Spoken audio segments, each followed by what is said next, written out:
జగిత్యాల జిల్లా పైడిపల్లిలో పెద్ద ఎత్తున ఈ సర్పంచ్ ఎన్నికలు ఒక రాద్ధాంతాన్ని సృష్టించాయి. ఉద్రిక్తత పరిస్థితులకు కారణమయ్యాయి. నిన్న ఆ గ్రామంలో మూడో విడత ఎన్నికల్లో భాగంగా ఆ గ్రామంలో ఎన్నికలు జరిగాయి. అయితే సాయంత్రం కల్లా కౌంటింగ్ మొదలైంది.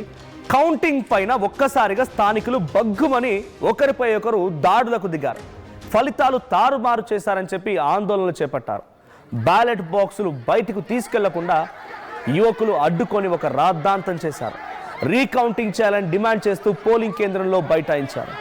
యువకులపైన ఇక చేసేదేం లేక ఆ ఉద్రిక్తత పరిస్థితిని కంట్రోల్ చేయడానికి పోలీసులు లాఠీ చార్జ్ సైతం చేయాల్సి వచ్చింది. పరిస్థితి ఉద్రిక్తంగా మారడంతో గాల్లో కాల్పులు సైతం జరిపారు. గ్రామంలో భారీగా పోలీసు బలగాలు మోహరించి ఉన్నాయి. ఇక్కడ మనం చూస్తున్నాం, ఇద్దరు అభ్యర్థులకి సరి సమానమైన ఓట్లు వచ్చాయంట. 1-2 సార్లు అక్కడ రీకౌంటింగ్ కూడా జరిగింది.